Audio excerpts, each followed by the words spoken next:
નમસ્કાર, પાટનગર નેટવર્ક ન્યૂઝમાં આપનું હાર્દિક સ્વાગત છે અને સમાચારો સાથે હું છું દિવેશ। સમાચારોની શરૂઆત કરી અમરેલીથી। અમરેલી લેટરકાંડ મુદ્દે જેલમુક્ત થયેલા અશોક માંગરોડિયાએ પ્રેસ કોન્ફરન્સ કરી છે। કૌશિક વેકરિયા સામે તેમણે પ્રહારો કર્યા।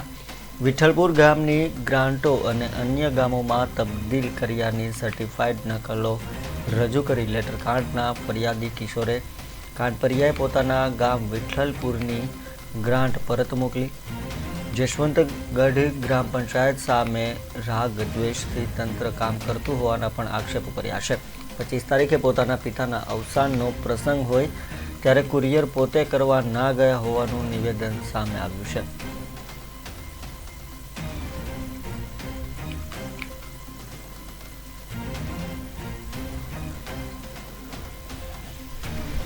મારી સામે અતિ ગંભીર અને અતિ ક્રૂર હીન પ્રકારના આક્ષેપો જે થયા હતા અને જેની અંદર હું જેલને 30 દિવસ સુધીને જેલમાં પણ વિતાવ્યા છે।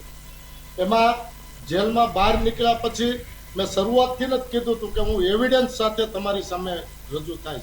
આજે હું પાછો ફરી વખત તમારી સામે એવિડન્સ સાથે રજૂ થઈ રહ્યો છું, જેમાં તમને ફાઇલ આપી છે, ઓડિયો ક્લિપ પણ આપીશ, બાકી બધા વિષયો સાથે હું તમારા પ્રશ્નો બધાના જવાબો આપીશ। પ્રથમ, ફરિયાદી કિશોર કાનપરિયા।